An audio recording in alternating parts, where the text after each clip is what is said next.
Salut Julien, allez, on se retrouve Salut Daniel. encore pour un podcast. Ah, merci de me saluer, c'est cool. Allez, dans ce podcast, on va traiter d'un sujet principal et après on va arriver sur un sujet un peu plus light. On va essayer de raccourcir un peu parce que les derniers podcasts, on les faisait super longs.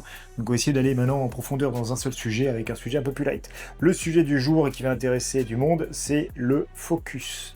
Tout le monde veut toujours avoir le focus du chien. Ça passe par plein de gens qui créent des conditionnements, qui s'entraînent à créer un focus sur le chien. Donc on va discuter ensemble de ce qu'est réellement le focus, de ce qu'est le focus conditionné, de comment utiliser le focus conditionné. Donc là tu me donnais des exemples de ce que tu mets en place toi sur le terrain avec les stagiaires pour te servir d'un focus conditionné pour aller de l'avant et passer sur tous les problématiques de chiens réactifs ou de choses comme ça.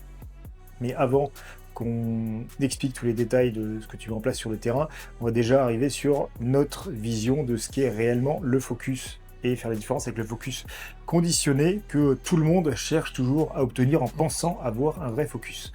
Donc, selon notre définition, pour vous donc, qui regardez, pour laisser en compte, le focus, c'est un chien qui est connecté à vous. Pas forcément qui est devant vous à vous regarder comme un idiot, c'est simplement un chien qui met de l'intérêt sur vous, peu importe ce que vous faites, à quelle distance vous êtes, où vous êtes, même si vous ne regardez pas, le chien est connecté à vous. Dès que vous faites un bruit, il est sur vous, vous l'appelez, il n'y a pas besoin de répéter 15 fois l'ordre, il se tourne directement sur vous, vous donnez un ordre, il percute direct, même si vous n'observez pas, même s'il est sur une odeur, même s'il est à 10-15 mètres, on s'en fout.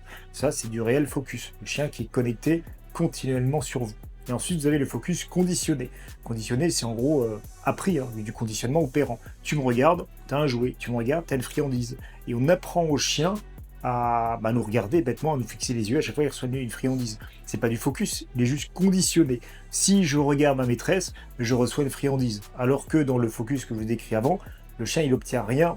Il obtient pas forcément quelque chose en contrepartie de son focus. Il est juste connecté à nous et si on le sollicite, il répond présent. Il y a vraiment une différence entre le conditionnement qu'on va mettre sur un focus et le focus réel.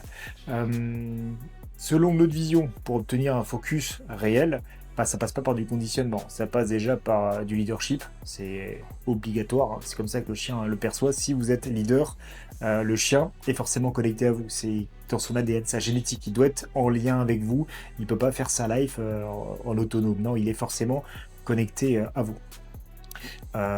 Et ben voilà, je vais pas vous décrire comment avoir le focus conditionné, parce que j'ai déjà expliqué, bête-moi qu'une friandise, n'importe qui peut faire ça. Qu'est-ce que tu penses, toi, du coup, donne-moi ton avis maintenant sur le focus conditionné, le focus réel. Alors, comme tu dis, hein, le focus réel, entre guillemets, c'est fonction de la relation. En fait, maître-chien, c'est comment le chien considère son rapport avec son maître et comment il va lui porter un intérêt, comment il va le reconnaître comme étant un pilier et donc rester, comme tu dis, connecté à lui suivant les différentes situations qu'il va rencontrer. Et puis le focus conditionné, c'est comme tu dis aussi, c'est le focus appris en fait. C'est comment on va récompenser le chien quand il va avoir un comportement de retour vers le maître, par exemple, un comportement de je regarde le maître, ah, naturellement, tac, il y a une friandise qui tombe, je suis en balade, je reviens vers le maître sans que le maître ait rien demandé, tac, il y a une friandise qui tombe ou un jouet, enfin peu importe, une récompense. Et donc ça permet que le chien apprenne que c'est valorisé et valorisant pour lui d'avoir ce genre de comportement. Mais c'est artificiel forcément, puisque le chien ne le fait pas forcément comment dire, il faut qu'il le fait surtout parce qu'il y a la récompense derrière en fait, quoi. C'est pas Et par conditionnement. par Il sait que conditionnement. quand il fait, il y a la récompense. Ouais. Exactement. Et du coup, toi, tu t'en sers alors dans tes stages, dans ce que tu bosses sur le terrain. Explique aux gens qui nous écoutent et qui nous regardent comment tu mets ça en place et quel intérêt ça a et comment tu te sers de ce focus conditionné pour travailler les problèmes de réactivité ou autre. Alors c'est effectivement quelque chose dont je me sers parce que je trouve ça intéressant en fait que le chien à un moment se focalise sur son maître plutôt que sur les stimuli potentiellement problématiques. On va prendre un exemple de chien réactif congénère. Donc le chien voit le congénère, d'office, il aura plutôt tendance à chercher à déclencher. En tout cas, il sera focalisé sur le congénère et il sera complètement déconnecté du maître. Si, avec un travail donc de focus conditionné, comme tu viens de l'expliquer, on apprend au chien à, dans ce genre de situation, je me retourne entre guillemets vers le maître, c'est-à-dire que je préfère regarder le maître puisque ça se sera renforcé positivement. Voilà, ça lui donne une autre voie que celle de je reste focalisé sur le chien. Alors évidemment, ça dépendra du niveau de réactivité. C'est évident aussi que il faut mettre d'autres choses en place derrière parce que simplement le fait de travailler le focus à ce moment-là, ce ne sera pas forcément suffisant dans toutes les situations.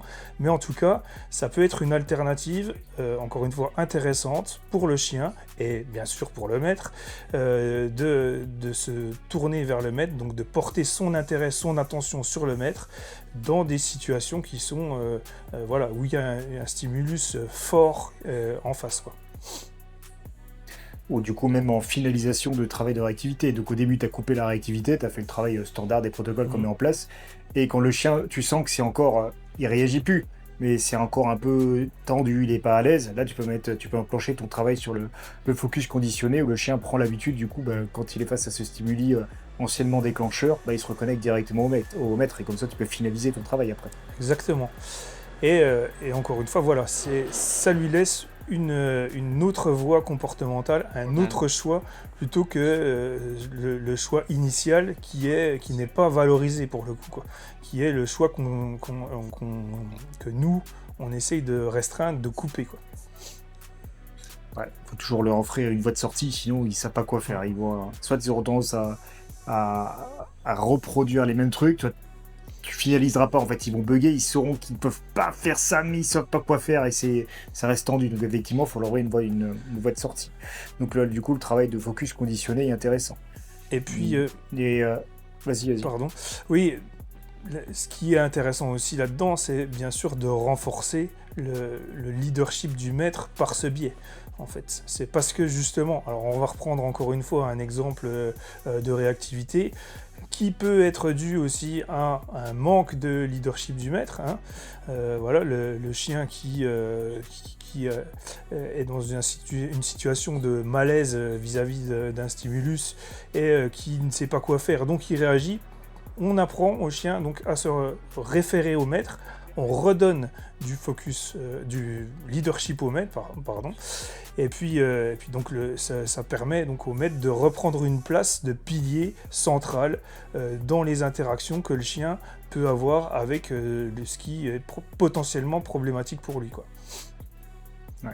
Parce que dans tous les cas, on essaie nous de remettre du leadership sur les maîtres avant, qu'on n'ait pas besoin d'utiliser du focus conditionné, qu'ils aient un vrai focus sur leur chien, mais il y a des gens qui respectent pas toujours nos préconisations, qui ont malgré tout, avant qu'ils arrivent en stage, parce que pour vous expliquer aux gens, avant que vous arriviez en stage chez nos équipes, vous êtes pris en charge, on vous explique déjà ce qui va pas, ce qu'il faut mettre en place pour avoir du leadership. Il y a des gens qui l'appliquent pas correctement, ou qui sont laxistes, ou qui essayent d'eux, mais qui font des erreurs sans s'en rendre compte, et quand ils arrivent, on sent que le leadership, ça reste très bancal, voire inexistant.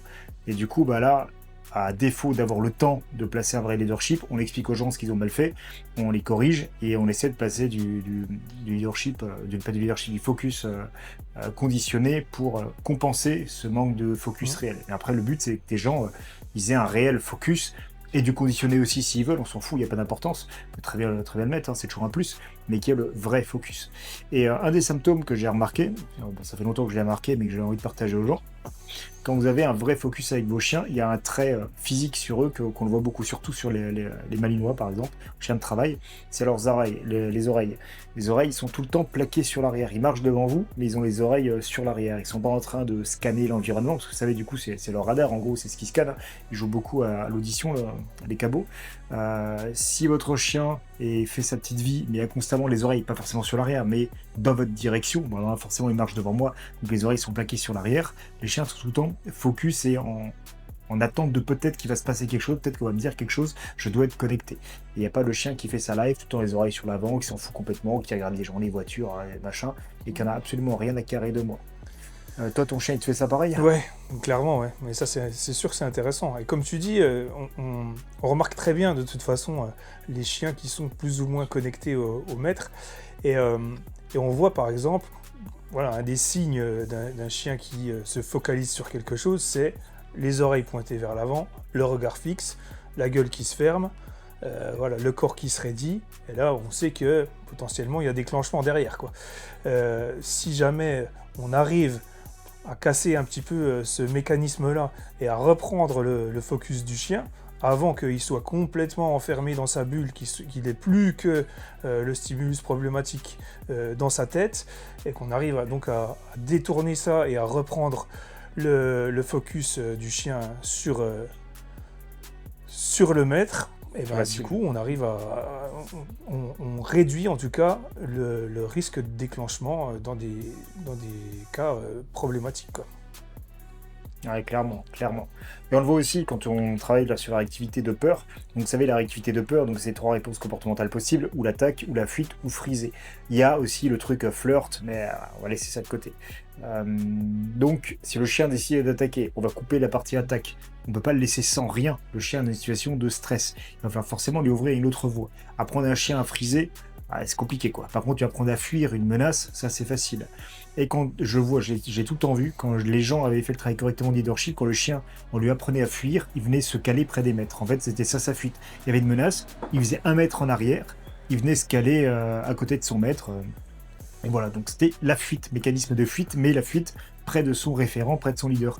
Et les gens qui n'avaient pas de leadership à ce moment-là, le chien, quand on apprenait à se barrer, il se barrait là où il pouvait, mais il n'allait pas chez le maître. Il se barrait loin, il essayait de se casser, il n'essayait pas du tout de revenir chez le maître. Donc ça, c'était aussi extrêmement flagrant. Et du coup, quand on a du coup un leadership, on a du focus, le chien est sur nous, connecté à nous, et sur la fuite, quand on lui apprend à fuir plutôt qu'agresser, il va directement sur le maître. Et après, pour vous expliquer pour un peu le travail sur la fuite, après, le chien, à force de fuir et de voir que il se fait pas défoncer, que personne l'attaque, la fuite, elle disparaît naturellement. Parce qu'à l'attaque, sur la phase d'attaque, il se laisse pas la possibilité de voir qu'en face, c'est safe. Sur la fuite, il n'a pas le choix de voir qu'en face, c'est safe. Donc il se rend vite compte que c'est bon, surtout qu'il est au contact de son leader. Les études aussi qui le prouvent que lorsque le chien est au contact de son maître, qui est le vrai maître et pas le maître standard, le processeur de chien, le vrai maître, le gérant du chien, le leader, quoi, en gros, le chien est rassuré. Donc vous n'avez pas besoin, oh doudou, machin, ça vient, non, juste votre présence, votre statut le rassure. Donc il fuit, il vient se mettre près de vous, vous le rassurez dans cette situation de réactivité de peur, le chien se sent bien, il voit que la menace l'attaque pas en fait,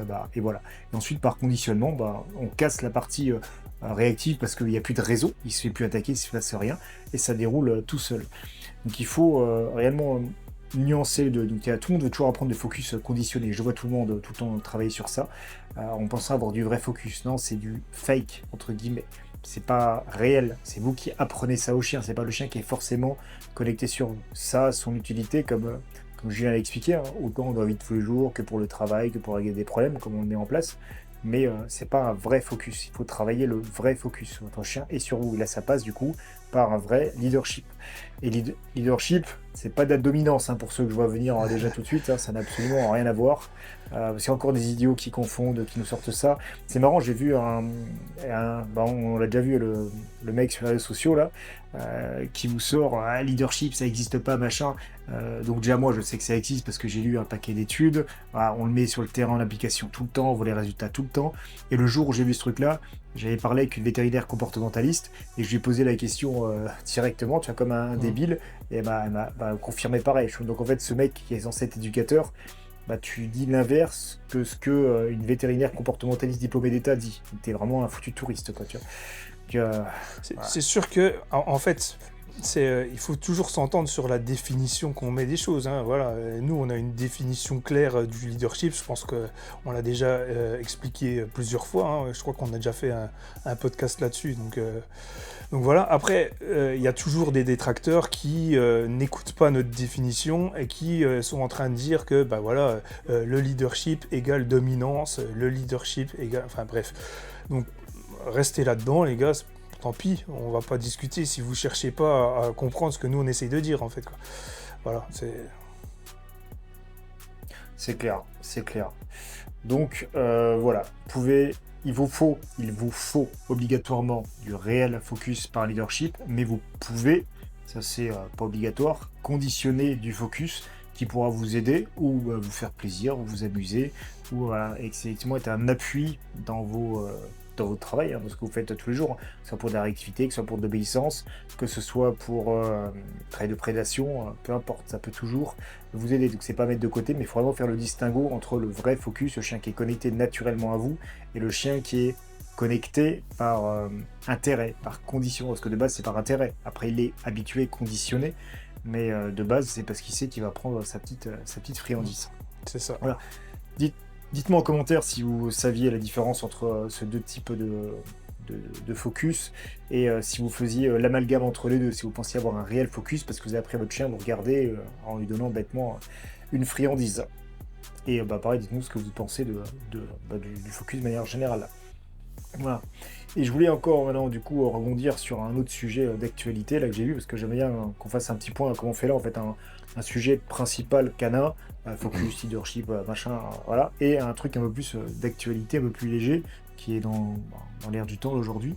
En Allemagne, ils ont voté là à partir je crois du 1er juillet, je suis pas sûr de la date exacte, mais je sais que c'est juillet. Il faut dans une ville et apparemment en Basse-Saxe c'est aussi obligatoire depuis un moment un permis de détention pour pouvoir posséder un chien. Donc voilà, je me suis renseigné un peu là-dessus, j'ai regardé. Donc tu as un questionnaire à passer, tu as une épreuve écrite, tu as 35 questions qui vont sur du comportement, d'éducation, des soins. Si tu n'as pas 75% de bonnes réponses, c'est échec.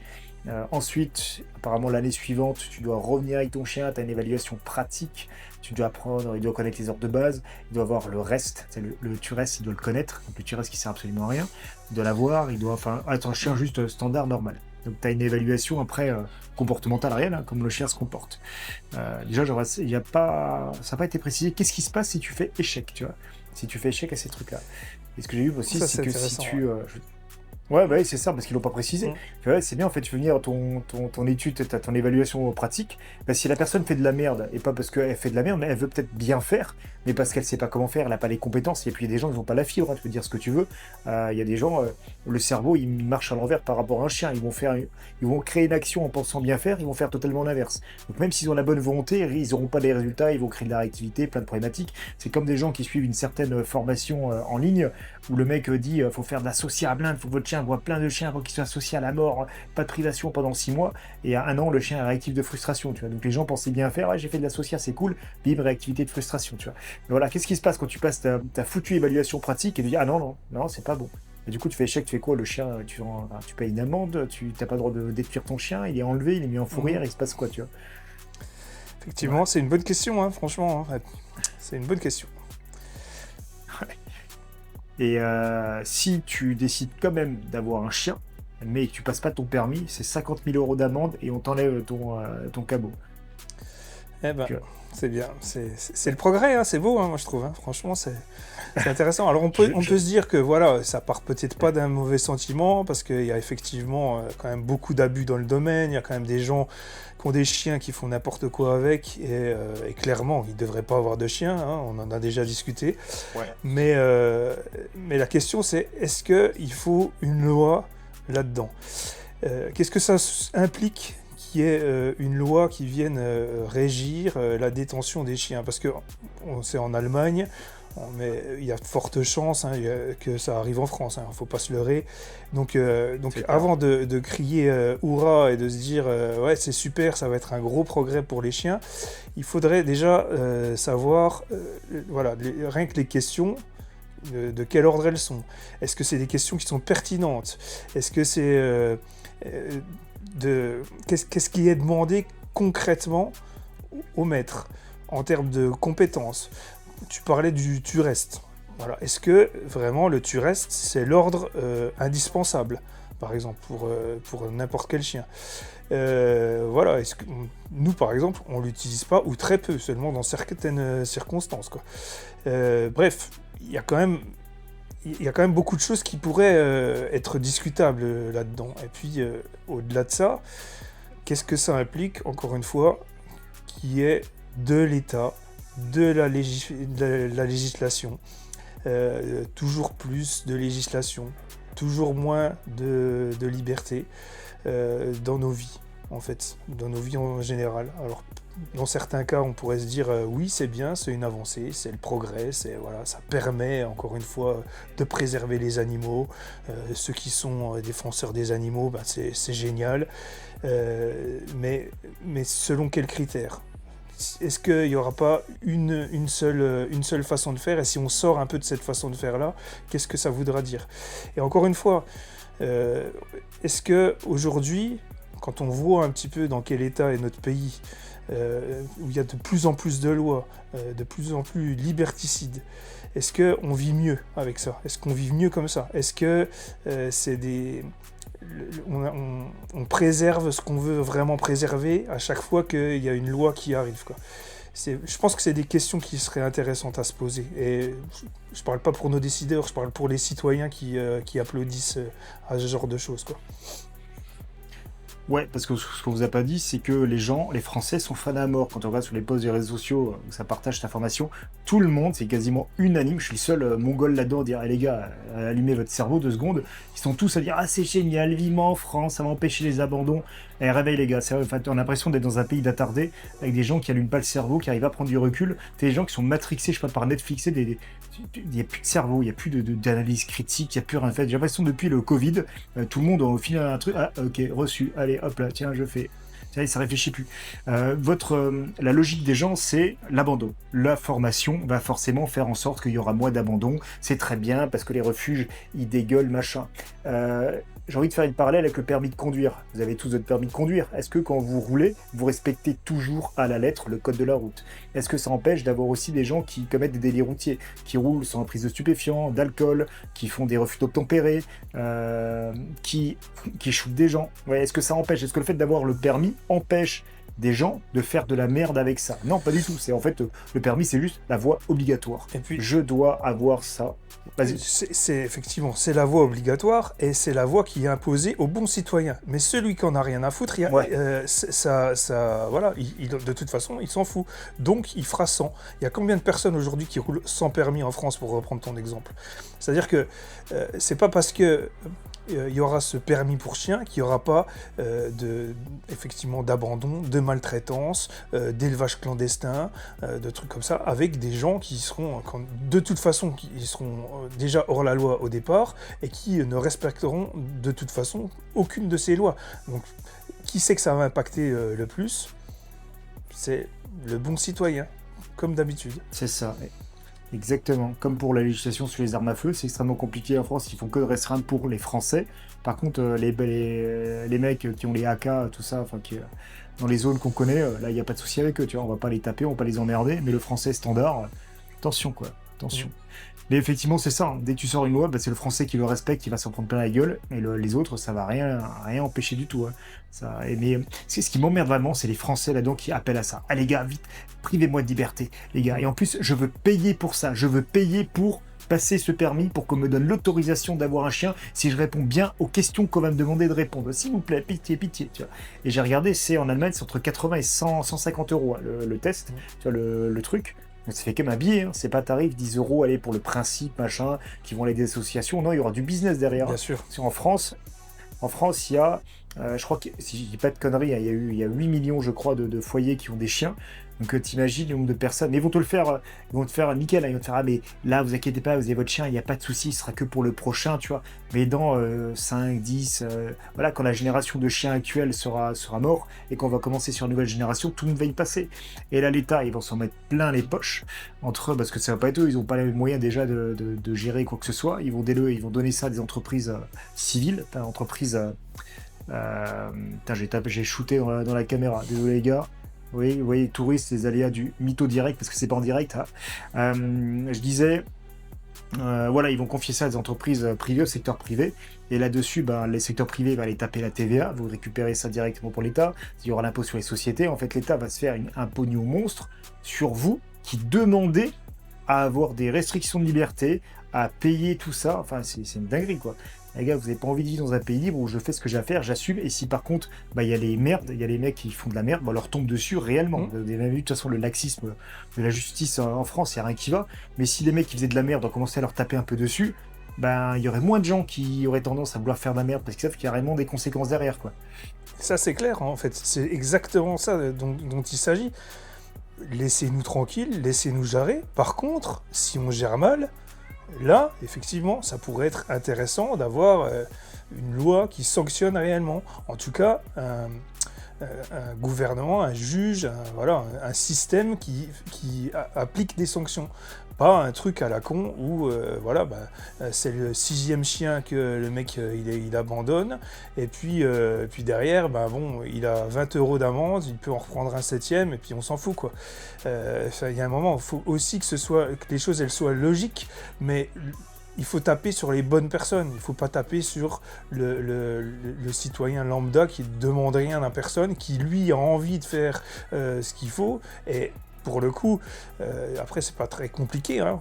On a un chien, on ne sait pas faire, on va voir un éducateur canin, on contacte la team Werewolf Canine par exemple. Et puis voilà, puis après on peut avoir des pistes, des clés, on peut se débrouiller pour avoir un chien qui va bien, qui va évoluer de façon sereine, avoir des clés de compréhension pour comprendre son comportement, tout ça, et faire que après la relation elle se construit bien, quoi. On n'est pas obligé d'avoir un permis, hein. Ouais, c'est clair. Sauf que tu regardes après sur l'immensité du nombre de chiens qu'il y a en France, il n'y a pas que des chiens à problème, hein.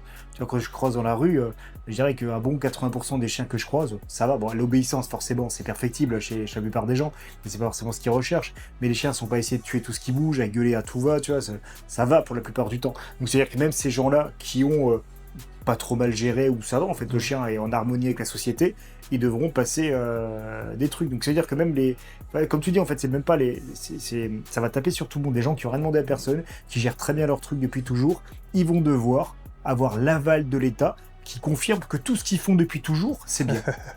Ouais, c'est exactement ça. Ouais. C'est exactement ça. Et même nous, potentiellement, si ça arrive en France, il faudra qu'on le fasse, tu vois.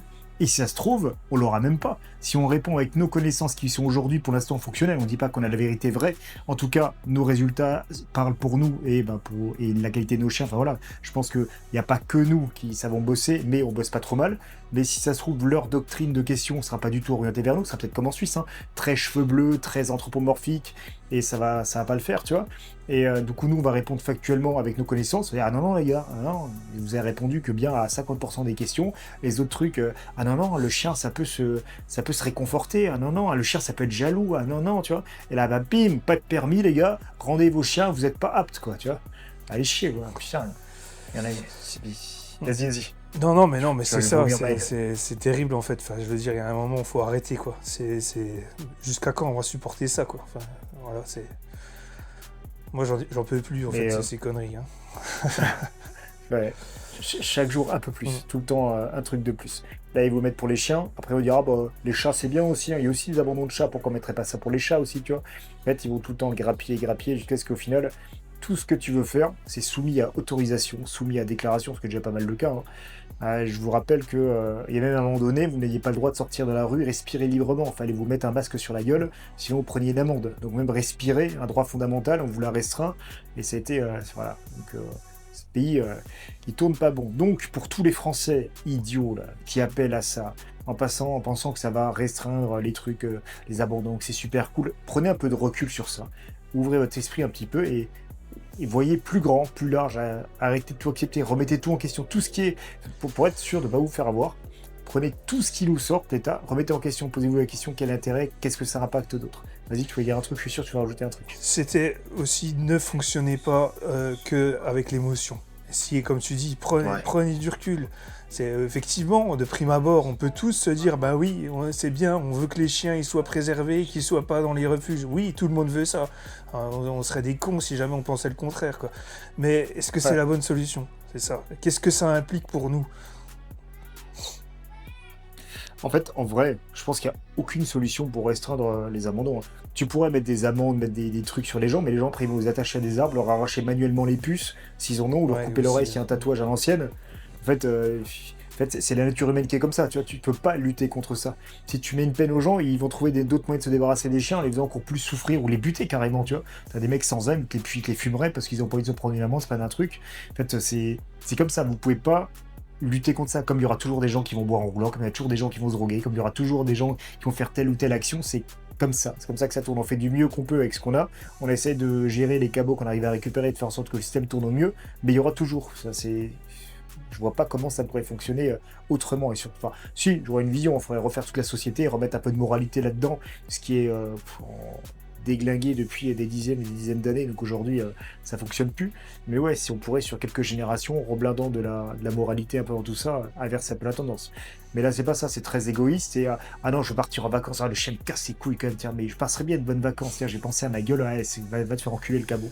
Voilà, c'est beaucoup d'égoïsme, beaucoup de nombrilisme là. Et après, les gens. Voilà. On est dans une belle société. Ouais. D'ailleurs, moi, je pars en vacances bientôt, là. Ben, ça y est, j'ai préparé les cordes et puis je sais où je vais aller les déposer dans la forêt. Hein. Pense bien à pas leur mettre d'eau. Hein. Ah bah non. Ce serait quand même trop, quoi. En plus, on est en sécheresse, ce serait gâché de la flotte, tu vois. Donc, c'est quand même en passant des beaux salopards, ceux qui abandonnent dans les forêts. Autant tu mets dans un refuge... Voilà, t'es déjà pas au top, mais tu vas quand même le confier dans un refuge. Les salopards qui les foutent dans la forêt, tu sais, qui t'enroulent encore leur gueule avec du scotch et tout, là. Ils ont pas d'âme, ces gens-là. C'est clair. Ouais. Comment tu peux faire ça, tu sais? C'est inconcevable pour moi, tu vois. Que quelqu'un abandonne dans un refuge, ouais, tu vois, c'est concevable, mais faire ce genre d'action-là, voilà, faut vraiment pas avoir d'âme. Et ces gens-là, en fait, que vous mettez un permis ou pas, vous pensez que ça va changer quelque chose? Ouais, c'est ça. C'est ça, quoi. Ah, ça n'a rien changé. Et puis pareil, les gens qui sont dépassés par leur chien, permis ou pas permis, quand ils seront dépassés par leur chien, ils vont quand même les abandonner. Hein. Au final, s'ils étaient déjà dans cet esprit-là de base, si c'était déjà dans leur possibilité, qu'ils aient passé le permis ou pas, ils vont pas se freiner là-dessus, quoi. C'est pas parce que vous faites passer un permis en disant aux gens attention, tu sais, un chien c'est des contraintes, hein. Un chien c'est des frais, un chien il va te faire ouf et il va te pisser dedans. Le chien, la personne va te l'accepter à l'instant T parce que elle veut son chien, elle veut son permis, donc elle va mettre de côté tout le côté négatif et elle va faire ce qu'il faut pour l'avoir. Et quand elle va l'avoir et que ça va faire ouf, des grillages là, ça commence à mordre des trucs, à chasser un chat ou à pisser dans le salon, bah on va revoir un peu ses motivations à la baisse. Au final, ça casse quand même les couilles, hein, tu vois. Je me suis pas rendu compte, hein, et bah ça changera que dalle. Par contre, on va payer. On va payer. On va se faire restreindre des libertés. Et des libertés en moins encore. Exact. Bon, donc, on verra bien ce que ça donne. Hein. On verra bien si ça arrive chez nous. Bon, ouais. Quand ça va arriver chez nous, plutôt. Pour l'instant, mais il y a un mec sur LinkedIn, donc un réseau social pour professionnels. C'est un éducateur, je n'ai jamais vu, il a même fait des chansons pour parler des chiens, par l'IA, enfin une dinguerie, qui était sur LinkedIn et qui a été auditionné par je crois que c'était le Sénat, ou l'Assemblée nationale, pour proposer des trucs par rapport aux chiens. Et il voulait justement mettre en avant qu'il faut une formation, enfin pas une formation, un permis de détention. Je me suis engueulé avec le mec sur les réseaux là, avec ces conneries là. Mais il allait, en tout cas lui, en tant que professionnel, reçu par des non-professionnels, hein, par des députés, des sénateurs, par une commission, qui sont nuls à chier dans le chien, reçoivent un professionnel qui a un statut par son poste par rapport à ce qu'il dit, une autorité naturelle, et qui va dire « Ah non les gars, il nous faut quand même un permis ». Il va dire ça à nos députés, nos sénateurs, qu'est-ce que ça va donner, quoi. Donc ça va venir, hein. C'est qu'une question de temps, et puis de toute façon, l'État il voit pognon, hein. C'est un moyen de taxer, prendre de la TVA, prendre de l'IAS, prendre des cotisations sociales sur les entreprises qui vont être créées pour ça, voilà, ils vont prendre, hein, vous inquiétez pas. Donc eux ils ont tout intérêt à ce que ça fonctionne, que ça fonctionne, pour pouvoir vous ponctionner, nous ponctionner, pouvoir encore restreindre des libertés. En parlant de liberté, il y a une phrase que j'aime bien qui dit « Si vous pensez être dans un pays libre, citez-moi quelque chose qui n'est pas interdit ou réglementé. » Effectivement. Cite-moi un truc que tu peux faire en France, libre, ou qui n'a pas été réglementé, ou qui n'est pas interdit, tu vois. Même respirer, à un moment donné, ça l'était pas. Tu devais respirer sous certaines conditions, avec un masque, certains trucs, tu vois. Même ça, tu pouvais même pas sortir librement à une époque, dans la rue, fait que tu fasses ton auto-attestation, tu sais. Donc même ta liberté de te mouvoir était restreinte. En fait, tout était pays de la liberté, tu vois. Ouais, liberté, égalité, fraternité, lol. C'est clair. C'est plus trop en cours, là. Ouais, il serait peut-être temps que les gens... il y en a plein qui prennent conscience. Enfin, il serait temps que les gens prennent conscience, et il serait temps que les gens se bougent le cul. Hein. Ouais, c'est clair. C'est une dynamique. Sans même parler, hein, mais juste, genre, sans faire de trucs, mais juste commencer à en parler, quoi. Donc voilà, c'est vrai que nous, on est très attachés à des valeurs de liberté. Vous voyez, on est patriotes, on aime le pays, on aime les valeurs du pays, les vraies valeurs du pays, et on est on est pro-liberté, quoi. On veut la liberté, on veut que chacun puisse faire ce qu'il veut, comme il veut, quand il veut, du moment que ça respecte l'autre et que ça emmerde personne, tu vois, qu'on soit peinard, quoi. Et en même temps qu'on respecte les autres. Mais là, on est restreint de partout, et du coup, cette nouvelle loi qui vient encore s'ajouter à toute la couche de lois et toute la couche d'interdictions et de réglementations qu'on se tape, c'est fatigant, quoi. C'est fatigant à la longue. Et c'est épuisant de voir les Français qui valident ça à chaque fois. Ah, je pense que de toute façon, on Donc, n'aura pas, enfin, on aura l'occasion d'en reparler hein, de tout ça parce que ça va, enfin, c'est quand même des sujets qui sont prégnants en ce moment. C'est que ce soit spécifiquement pour le chien ou si on s'éloigne un petit peu. De toute façon, on est quand même en plein dedans, restriction, restriction, restriction, et forcément, on va, au fur et à mesure de nos discussions, on aura l'occasion de réaborder ce sujet. Ça, c'est évident, quoi. ouais, c'est clair. C'est clair. Donc voilà, dites-moi en commentaire si ce nouveau redesign du podcast vous a plu. On a fait un effort pour vous faire plaisir et que ce soit plus agréable de nous voir. Et si les sujets abordés étaient intéressants, si ça vous a plu, et je le dis à chaque fois, mettez en commentaire des sujets que vous avez envie qu'on traite, peu importe ce que c'est. Dites-nous, on échangera sur ces thèmes, que ce soit des termes liés au comportement, à l'éthologie, à l'éducation, à la rééducation, au dressage, ou des thèmes d'actualité, mais d'actualité qui ont quand même un lien avec le cabot, quoi, avec le canin, qu'on reste dans notre thème quand même, sinon on va s'enflammer et ça va partir dans tous les sens et demain on sera coffré par la DGSI, quoi. Clairement. Donc, ouais, c'est ça. Bon allez, bon, moi je te dis à la prochaine et merci à tous d'avoir suivi. Ciao.